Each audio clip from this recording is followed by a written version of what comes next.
Olá pessoal, vamos seguindo aqui com estágio supervisionado da Uninter em diferentes contextos, entendeu? Seguindo aqui com Brasil Colônia, aula 4, vamos falar um pouquinho de economia açucareira no Brasil Colônia, ok? Então, economia açucareira corresponde ao período colonial do Brasil em que o açúcar representava uma das principais bases econômicas, sociais e culturais do país. A economia açucareira foi caracterizada pela formação de engenhos, que eram unidades produtivas responsáveis pela moenda da cana-de-açúcar. E falaremos agora da montagem da empresa açucareira, né? A coroa e o capital mercantilistas portugueses, após 3 décadas de quase total desinteresse pelas terras americanas, depararam-se com a necessidade de colonizar o Brasil. Como vimos em lições anteriores, de 1500 a 1530, a presença lusitana em nosso país limitara-se à ocupação de alguns pontos do litoral. Frustradas as primeiras tentativas de descoberta de metais preciosos em território brasileiro, Portugal passou a procurar uma forma original para valorizar economicamente sua possessão americana. Somente desta maneira seria possível cobrir os gastos com a defesa das terras recém-descobertas.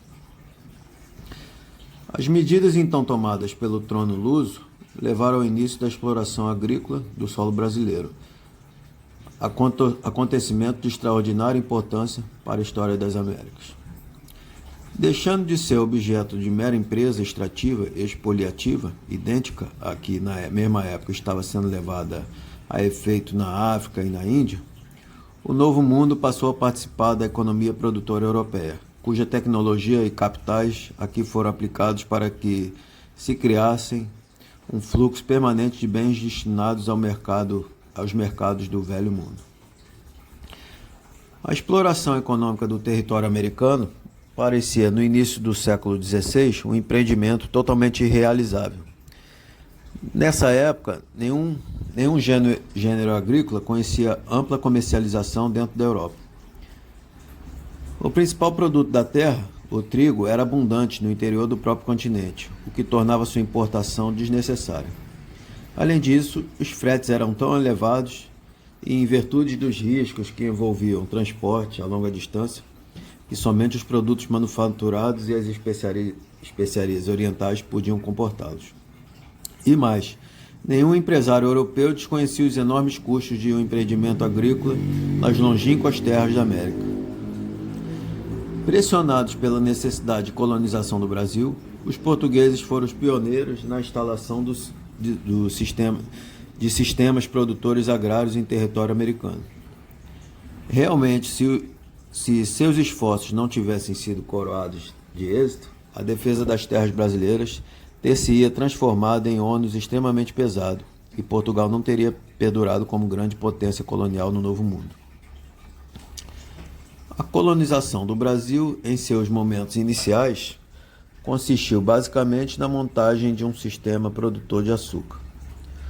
Os portugueses dessa época já eram os maiores produtores mundiais dessa apreciada especiaria.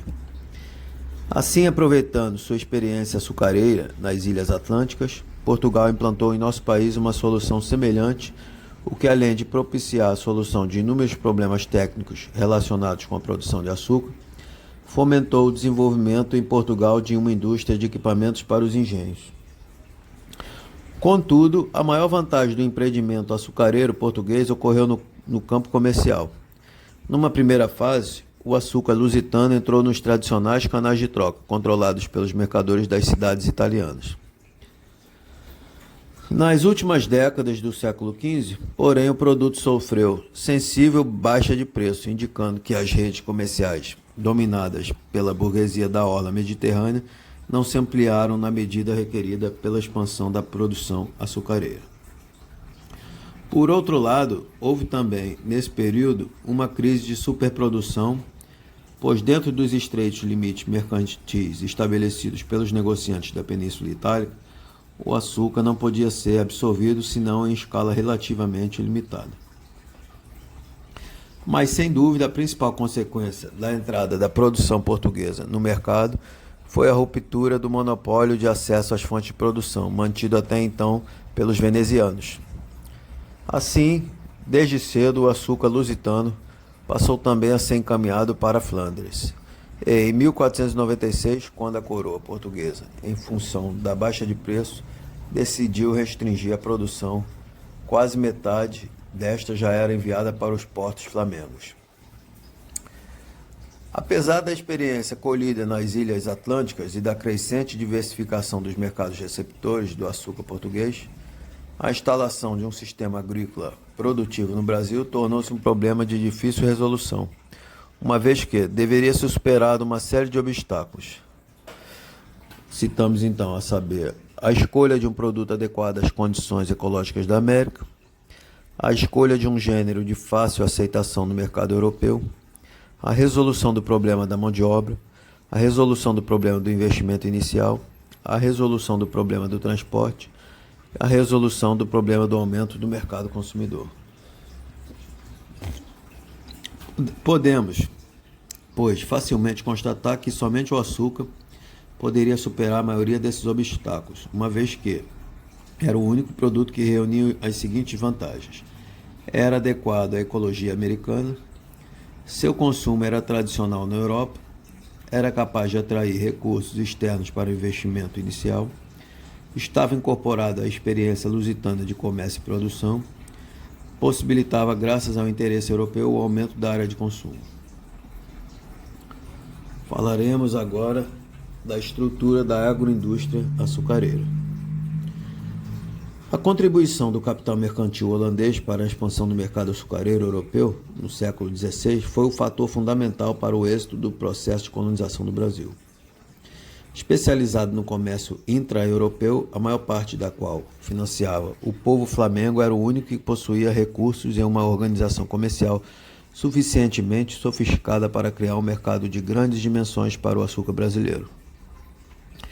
Até o século XVI, época em que o açúcar brasileiro apareceu nos mercados mundiais, este gênero mantinha ainda algumas das características de especiaria: peso reduzido, volume pequeno, alto valor unitário e consumo diminuto. Como já ressaltamos, a produção portuguesa nas ilhas do Atlântico permitiu a primeira ampliação do mercado açucareiro, levando o produto a uma queda de preço. E como também assinalamos, os holandeses começavam a exercer papel de destaque na distribuição do açúcar lusitano. No final do século XV, porém, a expansão do mercado atingiu seu limite máximo. Sucederam-se, então, a crise de superprodução e a política de desestímulo aos novos plantios de cana-de-açúcar, adotada pelo trono português. Em consequência, sem uma ampliação do consumo açucareiro em elevadas proporções, não seria possível a instalação de uma nova área produtora no Brasil, região ultramarina distante. Assim, o aumento do consumo de açúcar pela criação de novos mercados e pelo alargamento dos antigos constituiu a tarefa específica do capital comercial holandês durante o século XVI. E foi graças aos esforços flamengos que o açúcar perdeu sua condição de especiaria para se tornar um gênero de consumo corrente. E a contribuição holandesa para o bom andamento da colonização brasileira não se limitou ao aspecto comercial. Sabemos que uma grande parte dos capitais necessários à montagem do sistema produtor açucareiro em nosso país proveio dos Países Baixos. Os capitalistas holandeses participaram não só do financiamento das instalações produtivas no Brasil, como da importação de mão de obra escrava. Realmente não bastava a experiência técnica dos portugueses na produção de açúcar. Foi necessária a capacidade comercial e o poder financeiro dos holandeses para tornar viável o empreendimento colonizador agrícola das terras do Brasil. Fundamentalmente, existia o problema da mão de obra. Transportá-la da Europa na quantidade necessária teria requerido um volume enorme de investimentos e que, com certeza, tornaria antieconômica toda a empresa. Como as condições de trabalho aqui reinantes eram precárias, somente pagando salários bem mais altos do que os pagos no Velho Mundo seria possível atrair a mão de obra europeia. E de qualquer forma, isso não seria conveniente, pois geraria um mercado interno na colônia. o que sabotaria o processo de acumulação de capital das burguesias metropolitanas, contrariando os postulados mercantilistas. Por último, havia considerar ainda a carência de oferta de mão de obra que prevalecia em Portugal, em função do novo comércio com o subcontinente indiano. O problema da mão de obra não foi, contudo, para Portugal de difícil solução. No início do século XVI, os portugueses dominavam o mercado africano de escravos. As operações militares para a apreensão de negros, iniciadas nos tempos do infante Dom Henrique, transformaram-se num bem organizado e lucrativo. Escambo, troca direta, que abasteceria inúmeras regiões europeias de mão de obra escrava. Mediante recursos suficientes, seria possível ampliar esse negócio e transferir para o Brasil uma força de trabalho barata, sem a qual a nova colônia agrícola seria economicamente inviável. Também, no tocante ao transporte, Portugal encontrava-se desaparelhado para enfrentar o gigantesco esforço da colonização do Brasil. A construção naval, pela sua extrema especialização, era realizada na metrópole, sob o regime de trabalho assalariado. Em consequência, o progressivo declínio do capital comercial português, vitimado pela concorrência estrangeira, provocaria o colapso da produção de navios. Com efeito, os operários e artífices navais lusitanos, muito procurados por todos os fabricantes de embarcações, passaram a buscar no exterior melhores oportunidades de emprego e salários mais elevados.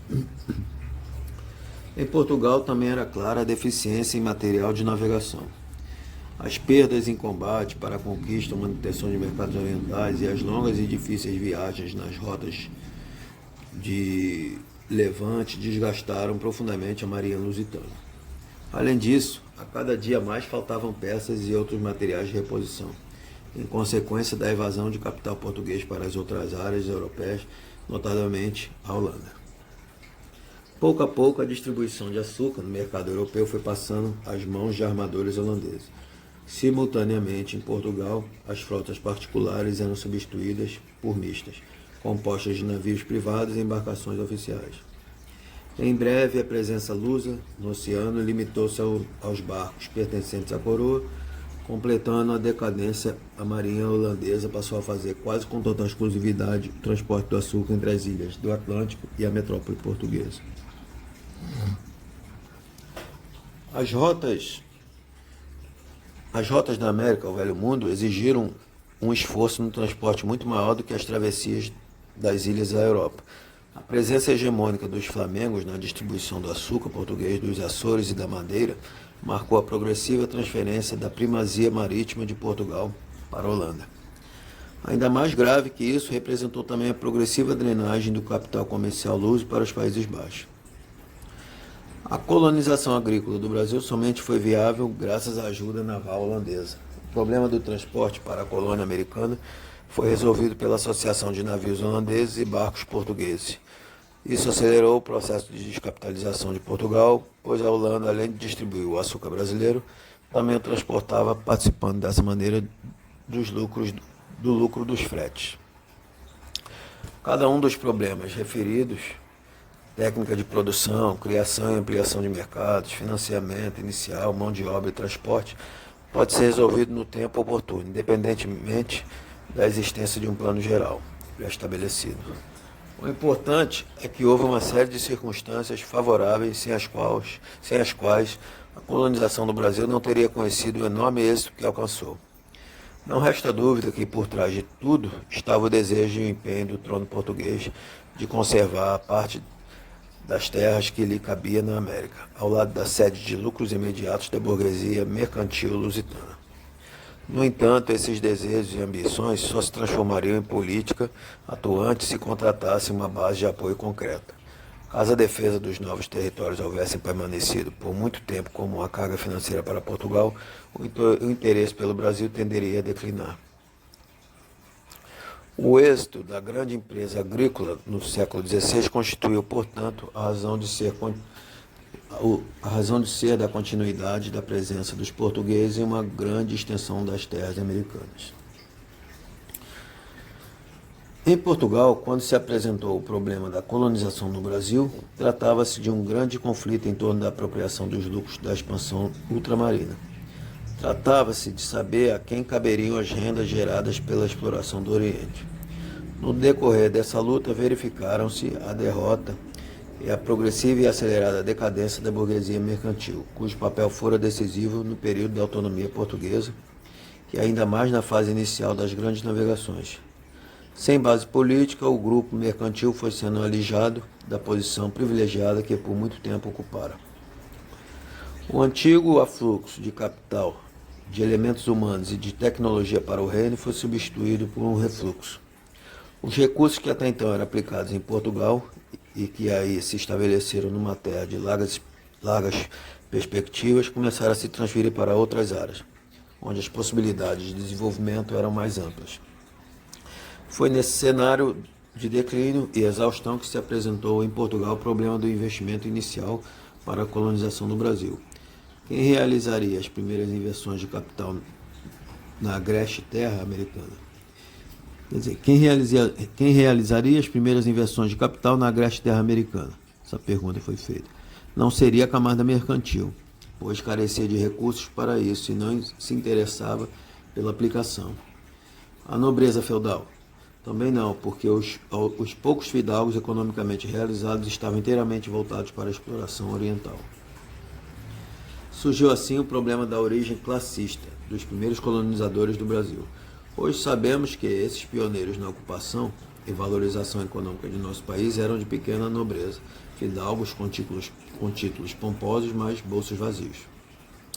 Sem dúvida, o esforço inicial da conquista de terras brasileiras foi levado a cabo por nobres ligados à coroa por serviços prestados, mas não enriquecidos nesses serviços. O trono português logo encontrou uma forma de recrutar colonizadores para a área americana. A solução consistiu na distribuição de faixas territoriais contadas ao longo da costa, as capitanias hereditárias, aos que as disputassem ou aceitassem. Como base jurídica desse sistema, a coroa transferiu poderes e privilégios majestáticos aos primeiros donatários. Entretanto, a tarefa da colonização continuava cheia de obstáculos. Tratava-se para o capitão hereditário de um investimento bastante oneroso e que obrigou muitos deles a admitirem sócios.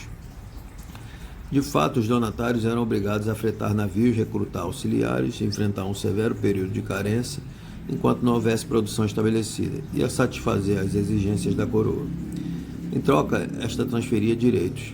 Na realidade, para governar à distância, não havia outra forma senão delegar poderes e direitos.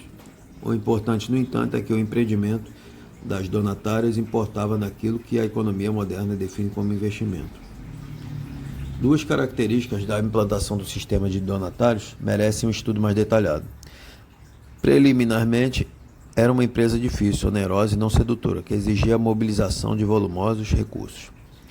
Muitas vezes os donatários eram obrigados até a vender suas propriedades ou então a recorrer a empréstimos.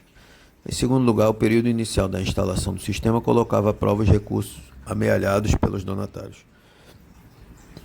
As antigas crônicas históricas mencionavam o fracasso da maioria das capitanias, atribuindo-se às hostilidades dos índios. Na verdade, porém, os donatários fracassavam por não terem condições de mobilizar no investimento inicial recursos suficientes para fazer face ao período de carência próprio do empreendimento açucareiro. Realmente o açúcar era bem diferente do milho que o indígena cultivava, planta de ciclo vegetativo curto, que permitia o nomadismo dos contingentes humanos nativos. A cana-de-açúcar, pelo contrário, era de vegetação mais demorada, exigindo trabalhos preliminares que alongavam o prazo entre o plantio e a colheita. Sabemos que os primeiros colonos, capitães donatários, juntaram os seus pertences e venderam o que possuíam, lançando-se a um árduo empreendimento. A doação principal que a coroa fazia era a da terra, e havia terra de sobra. Realmente é fácil verificar que, na época, a propriedade do solo da colônia carecia de importância. Não havia semelhança alguma entre o papel que a terra desempenhou no Brasil do século XVI e o que ela exercia na Europa daquele tempo. A característica básica do solo brasileiro na fase inicial da colonização era a ausência de posse anterior. Fundamentalmente, a terra não funcionava como propriedade imobiliária. não impunha restrições ao emprego de capital ou de trabalho, ou seja, não influenciava os preços daquilo que nela era produzido, nem condicionava, portanto, as rendas por ela proporcionadas. Nesse período, a terra por si só nada significava.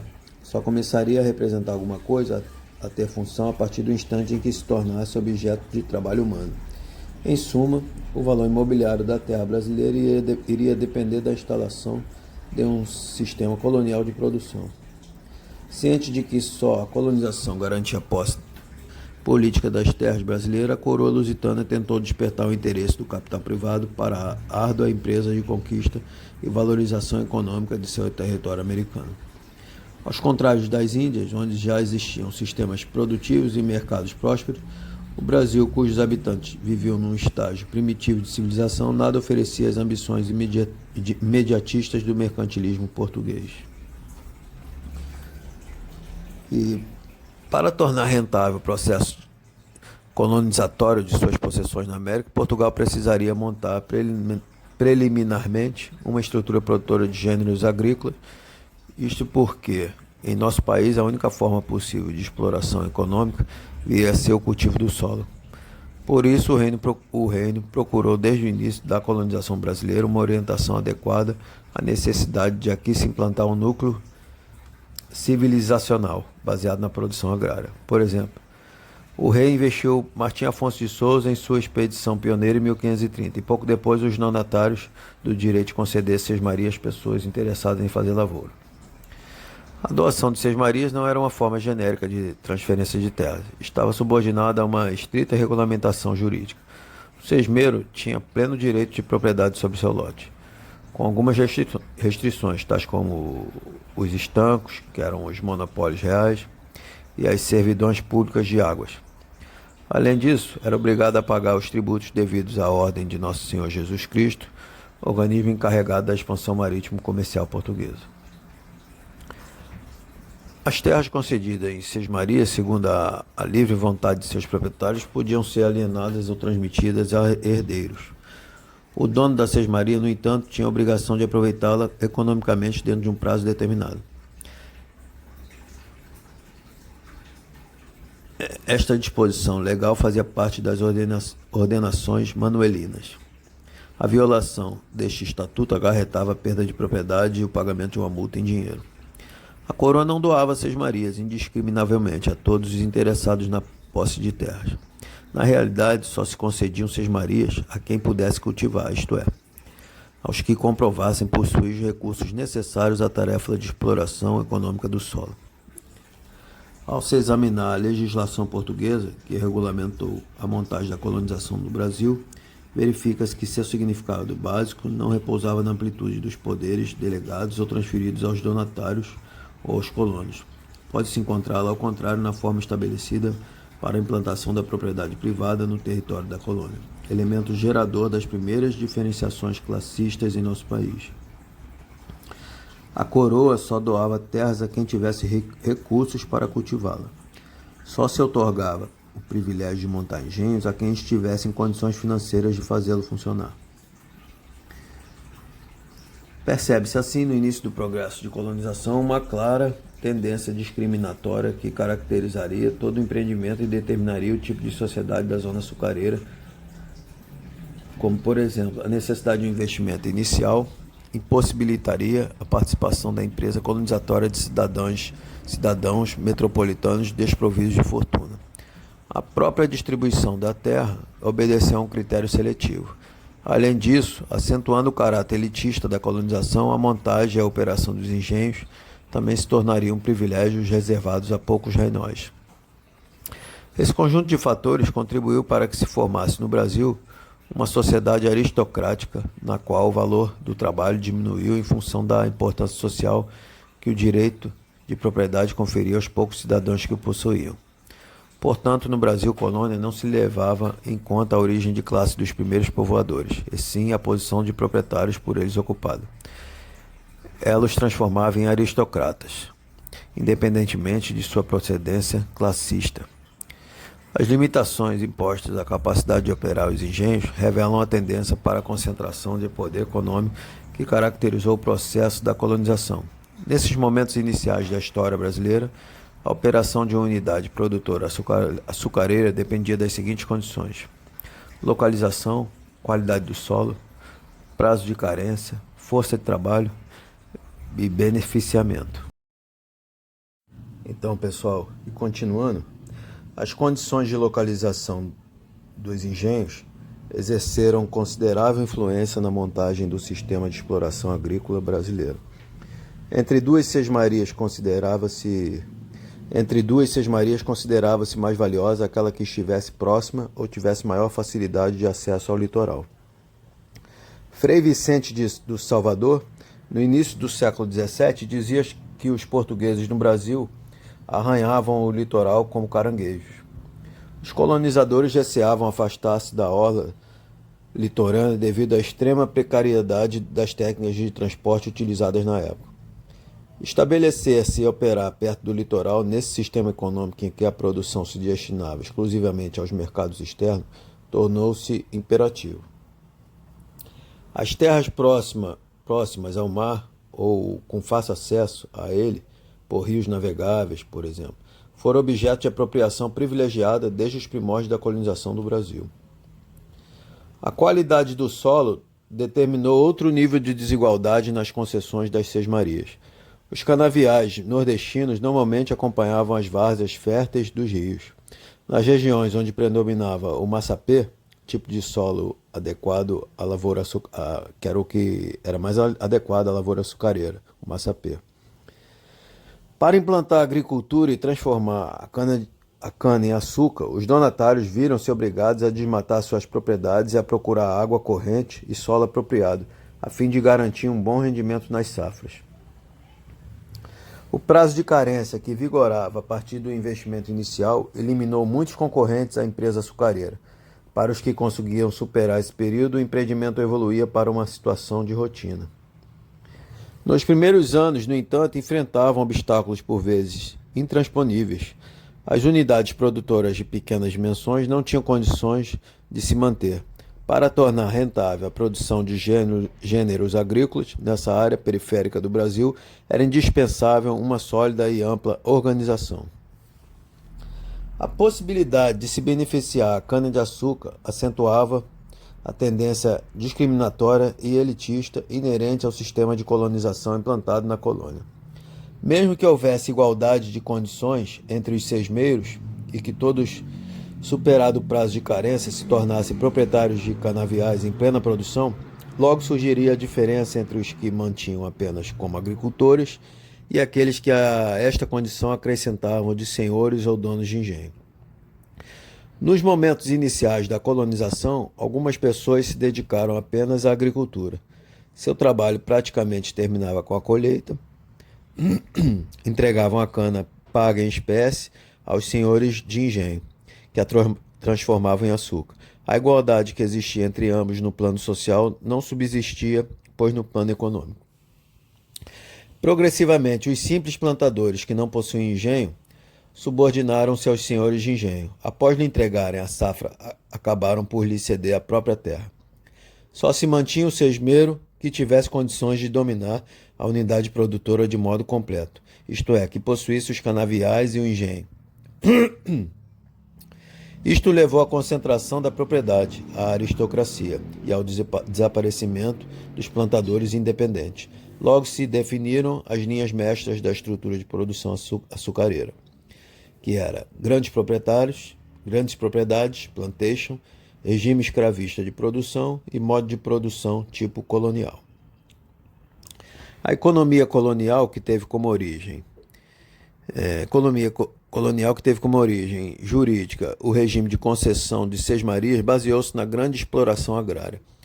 Nos momentos iniciais do processo colonizatório, a pequena propriedade, o minifúndio, apoiado no trabalho individual do pequeno agricultor, não teve condições para se desenvolver. Inúmeros obstáculos impediram a formação em nosso país de uma comunidade de pequenos proprietários. O trabalho livre de pequenos agricultores autônomos, cultivando suas próprias terras, não possibilitava o desbravamento de um território virgem de penetração extremamente difícil. A existência de minifúndios entrava em contradição com o caráter mercantilista da empresa colonizatória. O propósito real do esforço de colonização era a montagem de zonas produtoras de gêneros primários para os mercados externos. A pequena propriedade, em função de seus recursos limitados, acarretaria, inevitavelmente, uma produção orientada para a subsistência dos próprios lavradores. Isto significaria a negação radical da finalidade do antigo sistema colonial, a acumulação de capital das economias centrais e metropolitanas. Os pequenos proprietários não dispunham de recursos suficientes à instalação de um engenho de açúcar, equipamento técnico indispensável ao sucesso da colonização, exigia um volume de capital inacessível ao pequeno lavrador. Outra, não havia mercados para o pequeno produtor, o simples lavrador não atingia o mercado externo, ao qual se destinava a produção açucareira. O mercado interno no Brasil, colônia, quase não existia, principalmente porque o latifúndio, a grande unidade econômica dos tempos coloniais, produzia o necessário para o seu consumo interno, pouco dependendo de fornecimentos exteriores.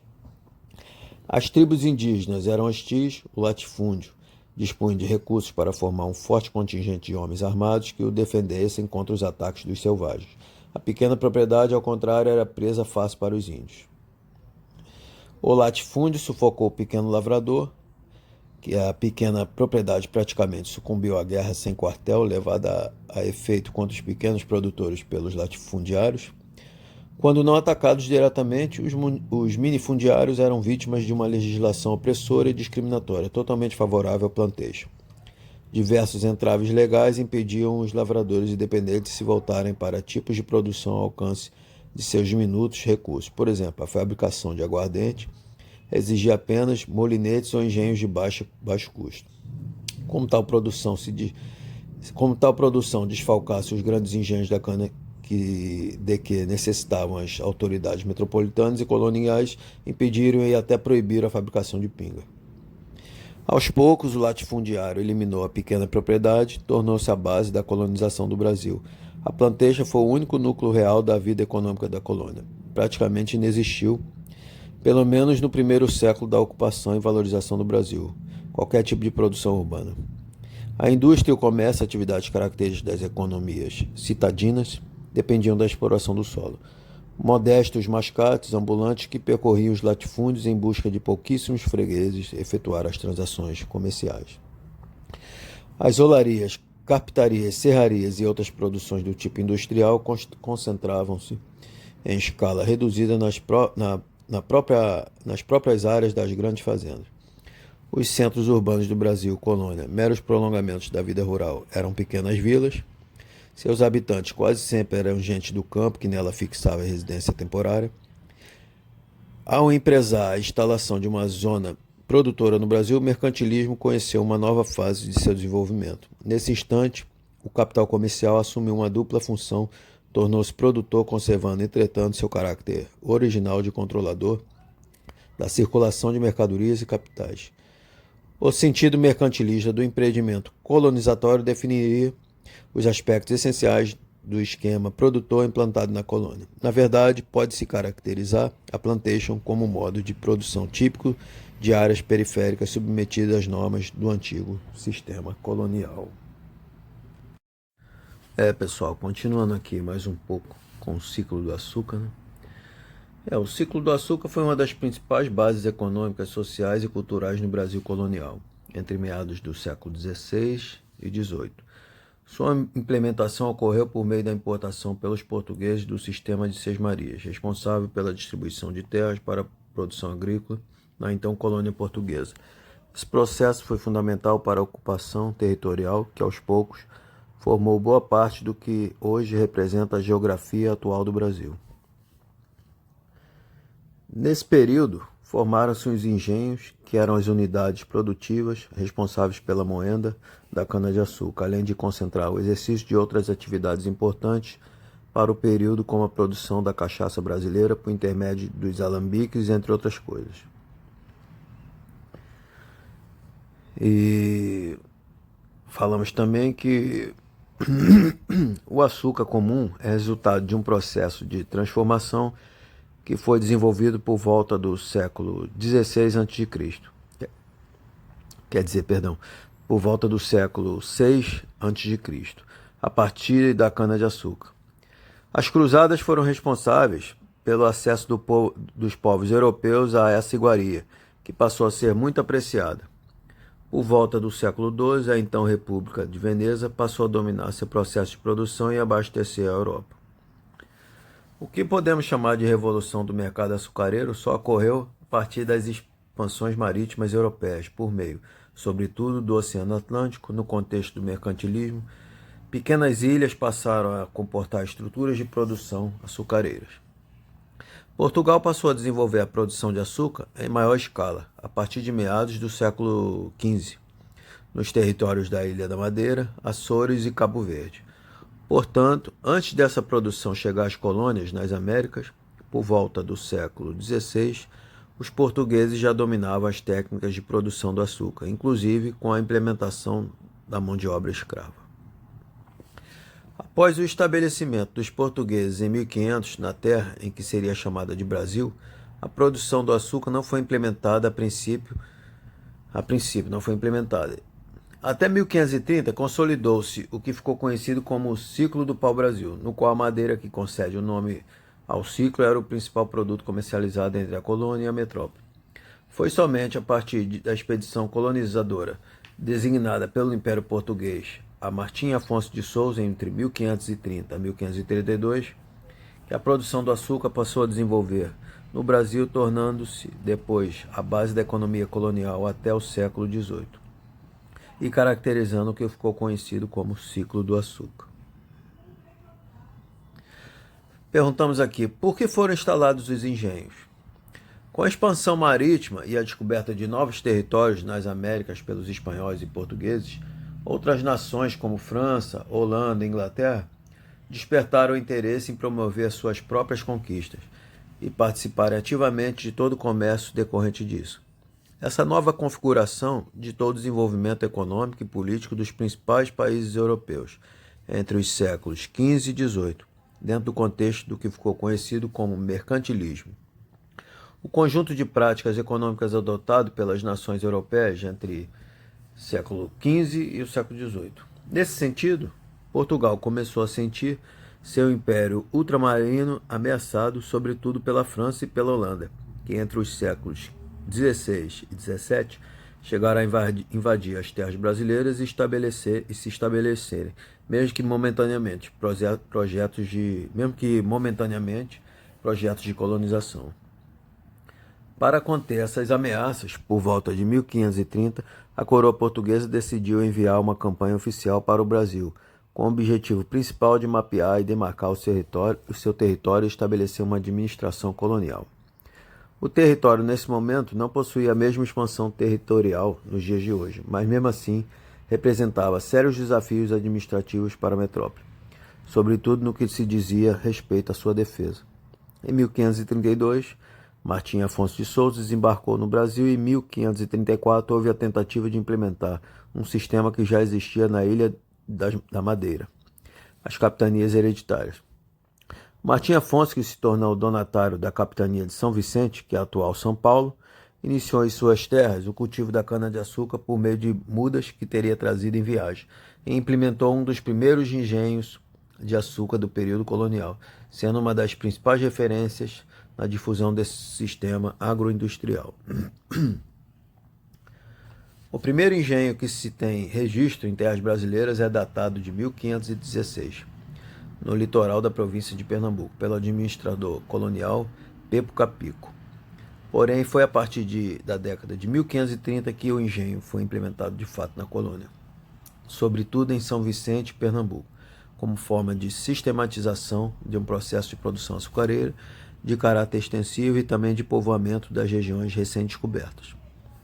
A partir de então, a produção de açúcar passou a desempenhar um papel fundamental sobre diversos aspectos de todo o sistema colonial português. Além do seu impacto na alimentação, na colônia e também no mundo, sua produção em grande escala permitiu maiores acessos ao produto. Todo o seu sistema de produção acabou formando também as bases sociais de todo o período e possui heranças até os dias de hoje. Os engenhos foram, portanto, o principal modelo de unidade produtiva de uma das bases econômicas do Brasil colonial. E como funcionavam os engenhos? Então, sob a lógica do mercantilismo, Portugal estabelecia uma série de normas e regras às suas colônias, com o objetivo de manter uma exclusividade comercial tanto na compra de matérias-primas a preços baratos, quanto na venda de produtos manufaturados a preços mais elevados. Esse conjunto de regras e normas ficou conhecido como Pacto Colonial. Os engenhos eram unidades produtivas que estruturavam boa parte da sociedade colonial. Eram instalados em latifúndios concedidos a donatários pelo Império Português por meio do sistema de sesmarias. A mão de obra utilizada era predominantemente escravagista. Em um primeiro momento, entre o século XVI e o início do XVII, os indígenas foram utilizados como mão de obra escrava. Contudo, uma série de problemas começou a se colocar à frente da escravização indígena. Os primeiros contatos com os diferentes povos nativos e complicações como epidemias e choques culturais dificultavam o apresamento desses povos. Ao mesmo tempo, os jesuítas que chegaram em missão à colônia brasileira em meados do século XVI passaram a se opor à utilização dos índios para trabalhos forçados. E, diante dessas dificuldades, o tráfico negreiro possibilitou a substituição da mão de obra indígena pelos africanos escravizados. A escravidão africana, os latifúndios e a monocultura de exportação passaram a ser as bases do sistema que ficou conhecido como plantation. Esse quadro é fundamental para entendermos o funcionamento do engenho, como é atingido diretamente. O estudo se formou na colônia. Um quadro de milhões de africanos que foram enviados para o continente africano para serem escravizados. Então, existiam basicamente dois tipos de engenho, entendidos aqui não apenas como um instrumento de moenda da cana-de-açúcar, mas como uma unidade produtiva: os engenheiros reais, movidos a água, e os trapiches, movidos por tração animal. Eram compostos pela casa grande, onde morava o dono da grande propriedade, conhecido como senhor de engenho, e sua família. A senzala, onde ficavam os escravizados, a casa de engenho, onde era feita a moagem, a capela, onde as atividades religiosas eram exercidas, e a propriedade agrícola, onde estavam os canaviais, pastagens e terras dedicadas ao cultivo de alimentos. Nos engenhos eram produzidas também destilarias para a fabricação da cachaça brasileira, que era utilizada inclusive como escambo entre os escravizados. As terras para cultivo eram divididas também entre as que o próprio dono das terras explorava e as chamadas fazendas obrigadas, em que o proprietário da terra cedia o cultivo a um outro lavrador que, em troca, pagava uma espécie de aluguel pela terra mais metade da sua produção de açúcar. Existiam também os lavradores livres, que cultivavam em suas próprias terras, porém, por não possuírem um engenho propriamente dito, moíam a cana em outro lugar, deixando a metade de sua produção com o dono. Falaremos mais um pouco aqui da crise do ciclo do açúcar. Desde o século V, os holandeses desempenhavam um importante papel no refino do açúcar e distribuição para países europeus. Boa parte dos rendimentos obtidos com o comércio do açúcar ficava com os holandeses, por serem eles os responsáveis por esse processo de comercialização. Há indícios, inclusive, de que houve investimentos holandeses para a instalação de engenhos no Brasil colônia. Havia, portanto, uma colaboração entre portugueses e holandeses no comércio açucareiro. Contudo, em 1580, o rei de Portugal, D. Sebastião, desapareceu durante uma batalha contra os mouros, no norte da África, criando uma profunda crise política que resultou na Guerra de Sucessão Portuguesa, 1580 a 1583. E também na União Ibérica, na qual os reinos de Portugal e Espanha foram unificados com Filipe II como monarca. Embora Portugal mantivesse uma relação comercial estável com os holandeses, essa relação não se sustentava com os espanhóis. A crise diplomática agravou-se ainda mais após o rei Filipe II tentar acabar com a participação dos holandeses na economia açucareira do Brasil. Como retaliação, os holandeses decidiram invadir a colônia portuguesa, dando início às incursões que ficaram conhecidas como invasões holandesas. Em 1637, os holandeses conseguiram estabelecer-se na capitania de Pernambuco, controlando a produção de açúcar na região. Entre 1645 e 1654, com a insurreição pernambucana, os portugueses retomaram o território, expulsando os holandeses das terras brasileiras. Assim, os holandeses dirigiram-se para o Caribe com o objetivo de instalar as técnicas de produção de açúcar na região e diminuir a dependência em relação ao açúcar brasileiro. Em seguida, durante o século XVII, os franceses e os ingleses reproduziram a iniciativa holandesa no Caribe, fazendo com que o açúcar brasileiro perdesse significativamente a sua competitividade. Diante das dificuldades que a economia açucareira passou a sofrer no Brasil, outro acontecimento acabou por minimizar a importância do cultivo da cana-de-açúcar no Brasil: a descoberta do ouro no final do século XVII. Dada a importância do metal como reserva de valor, sobretudo no mercantilismo, a produção do açúcar, longe de acabar, deixou de ter a importância de outrora, dando início, portanto, ao ciclo do ouro.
Então, amigos, seguindo aqui com o Brasil Colônia, fazendo aqui frisar esses exercícios de fixação do tema da economia açucareira. Vamos para a questão 1. Para garantir a posse da terra, Portugal decidiu colonizar o Brasil. Mas para isso, seria preciso desenvolver uma atividade econômica lucrativa. A solução encontrada foi implantar em certos trechos do litoral: letra A, a produção açucareira; letra B, a exploração do ouro; letra C, a extração do pau-brasil; letra D, a criação de gado; letra E, o comércio de especiarias. Seria qual? Letra A, a produção açucareira. A solução encontrada por Portugal foi implantar a produção açucareira no Brasil, baseada nos moldes que havia implantado nas Ilhas Atlânticas, Madeira e Cabo Verde. A escolha pelo açúcar também se deve ao fato de ser uma mercadoria muito valorizada na Europa. A implantação dos engenhos ocorreu a partir da criação das capitanias hereditárias. Segunda questão: o açúcar e suas técnicas de produção foram levados à Europa pelos árabes no século VIII, durante a Idade Média, mas foi principalmente a partir das Cruzadas, século XI e XIII, que a sua procura foi aumentando. Nessa época passou a ser importado do Oriente Médio, produzido em pequena escala no sul da Itália, mas continuou a ser um produto de luxo, extremamente caro, chegando a figurar nos dotes de princesas casadoras. E, considerando o conceito do antigo sistema colonial, o açúcar foi o produto escolhido por Portugal para dar início à colonização brasileira, em virtude de: letra A, o lucro obtido com o seu comércio ser muito vantajoso; letra B, os árabes serem aliados históricos dos portugueses; letra C, a mão de obra necessária para o cultivo ser insuficiente; letra D, as feitorias africanas facilitarem a comercialização desse produto; e letra E, os nativos da América dominarem uma técnica de cultivo semelhante. Seria qual? Letra A, o lucro obtido com seu comércio seria muito vantajoso. A escolha pelo açúcar deveu-se muito à sua lucratividade na Europa.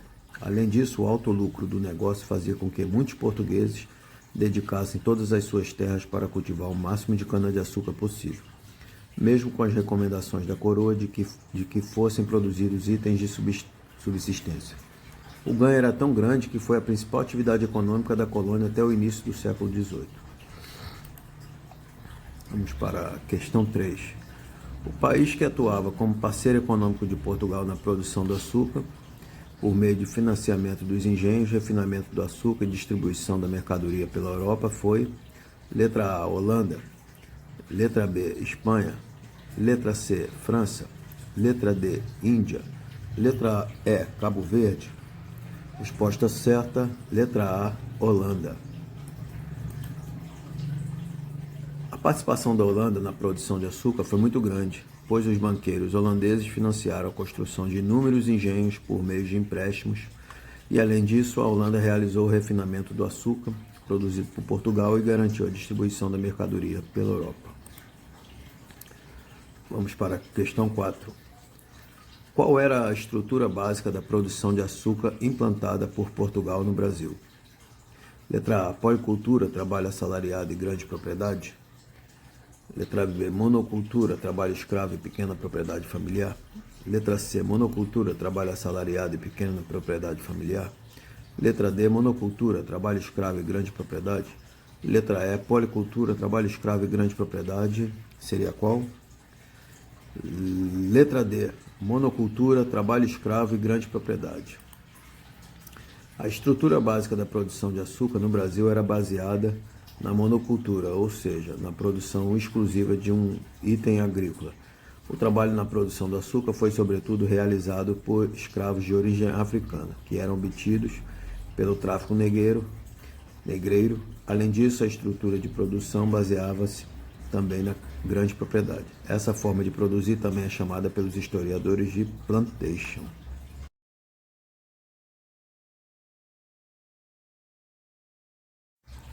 Então, pessoal, seguindo mais um pouco aqui com mais um pouco de economia açucareira, exercícios de fixação.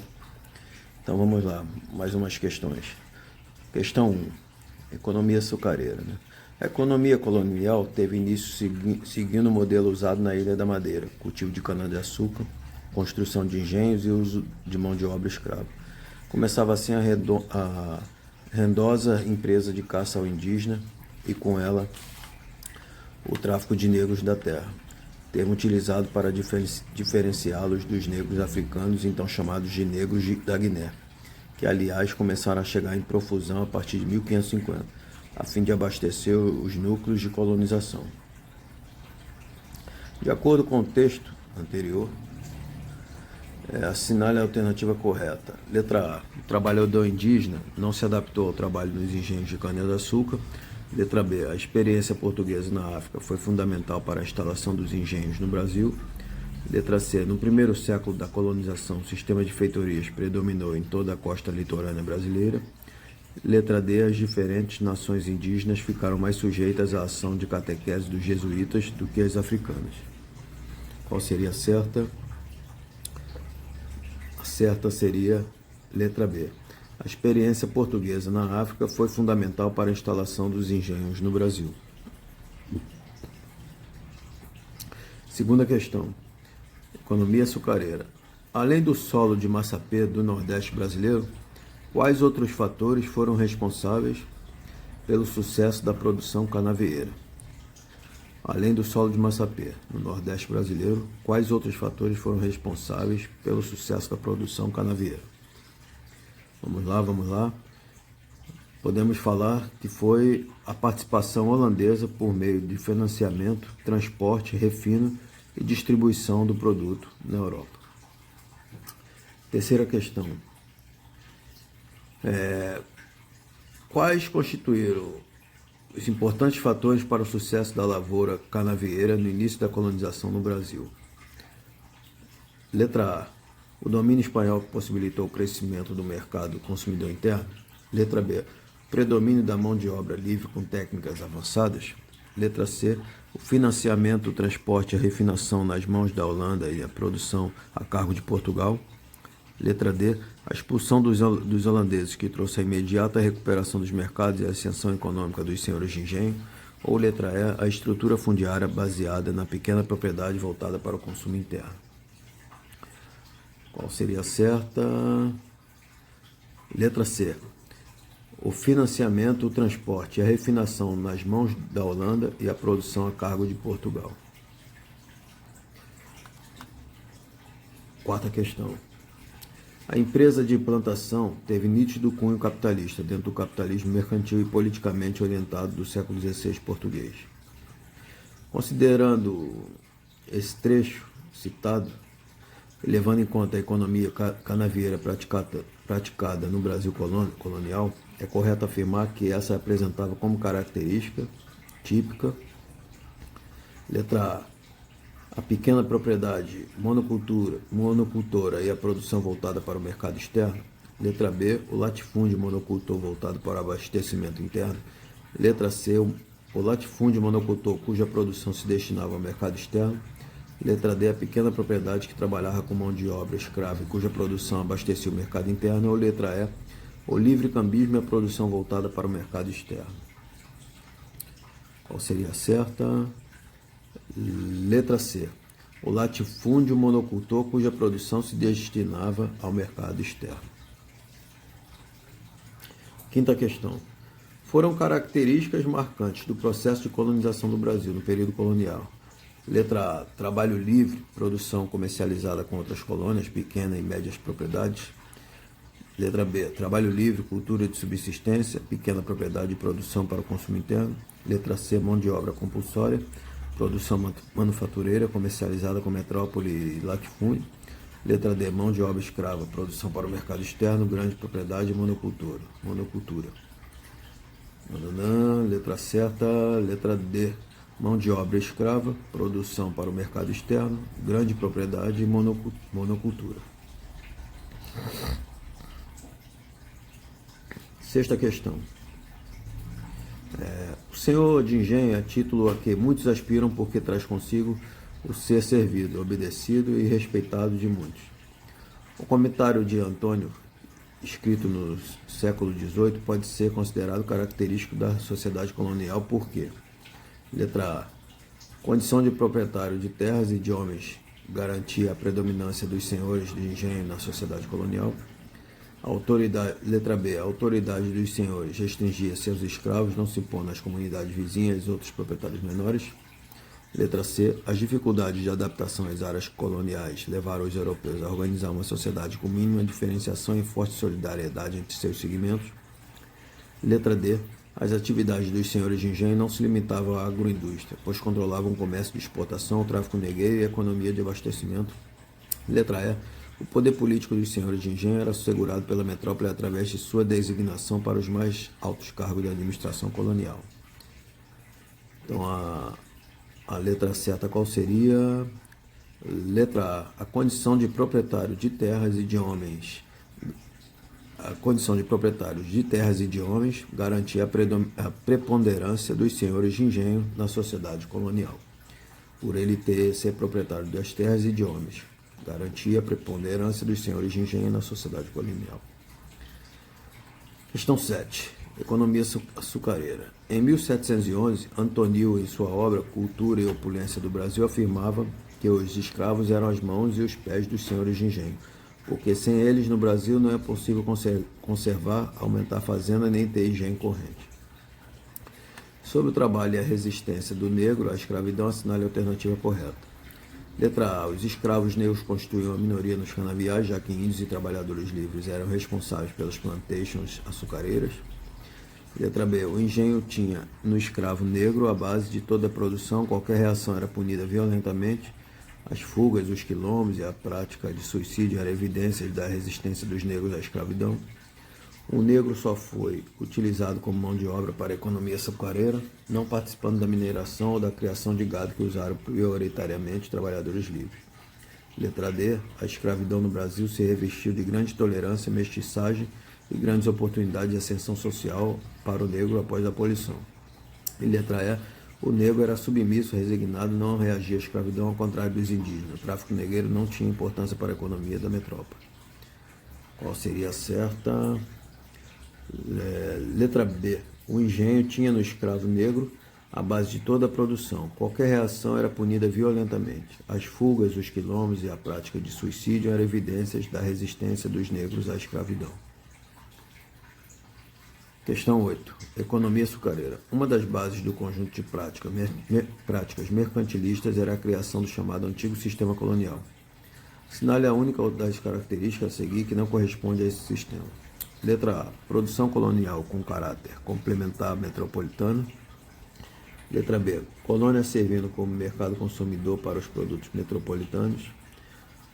Letra C. Proibição da entrada de manufaturados não metropolitanos nas colônias, o que vigorou até a crise do sistema. Letra D. Colônias com autonomia política, apesar de a administração colonial ser controlada pela metrópole. E letra E. Monopólio metropolitano sobre o abastecimento de mão de obra para as colônias. Qual seria a certa? A certa seria a letra D, que seria a que não corresponde a esse sistema, né? Seria a letra D. Colônias com autonomia política, apesar de a administração colonial ser controlada pela metrópole. Não, a colônia não tinha autonomia política. O resto todos estão certos. Letra A. Produção colonial com caráter complementar metropolitana, certo? Letra B. Colônia servindo como mercado consumidor para os produtos metropolitanos, certo? Letra C. Proibição da entrada de manufaturados não metropolitanos nas colônias, que vigorou até a crise do sistema, certo?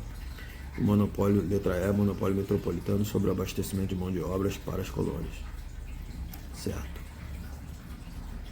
Questão 9. Leia o texto sobre o tráfico de escravos. O Brasil se distinguiu por ter sido o maior receptor de africanos escravizados em toda a história mundial. O historiador Robert Conrad propôs a cifra de 5,5 milhões de africanos introduzidos no Brasil, de um total calculado por Philip Curtin, de 9,4 milhões que sobreviveram à travessia atlântica e chegaram vivos a algum porto no continente americano. O tráfico se prolongou por tanto tempo e ganhou tão enorme volume porque do outro lado do Atlântico havia produtores de gêneros tropicais de exportação que precisavam comprar a força de trabalho necessária ao escravismo colonial. Em relação ao trabalho e à vida do escravo na área colonial portuguesa na América, é correto afirmar que: letra A. Devido a uma propensão dos negros à promiscuidade sexual, os escravos não construíram famílias. Letra B. Nas áreas mais dinâmicas da produção agrária exportadora, predominou o trabalho de origem africana. Letra C. O emprego de escravos impunha custo de vigilância menos elevado do que ocorre no emprego de trabalhadores assalariados. Letra D. Nos primeiros séculos da colonização, tanto o escravo quanto o trabalhador livre recebiam salário. E letra E. Em geral, o escravo era um trabalhador qualificado, apropriado a tarefas de uma agricultura baseada em tecnologias exigentes. Qual seria a certa? A certa seria letra B. Nas áreas mais dinâmicas da produção agrária exportadora, predominou o trabalho de origem africana. Nas áreas mais dinâmicas da produção agrária exportadora, predominou o trabalho de origem africana. Questão 10. A economia açucareira. A produção de açúcar desenvolvida no Nordeste brasileiro a partir do século XVI, letra A. Priorizou o uso de mão de obra indígena, graças ao domínio da técnica de cultivo. Letra B. Promoveu a organização de uma sociedade aristocrática, patriarcal e escravista. Letra C. Foi financiada por capitais da coroa e da burguesia lusitanas. Letra D. Gerou economia monocultora e voltada para o mercado interno. E letra E. Realizou-se em latifúndio, favorecendo o povoamento do sertão. Qual seria a certa? Certa seria a letra B. Promoveu a organização de uma sociedade aristocrática, patriarcal e escravista.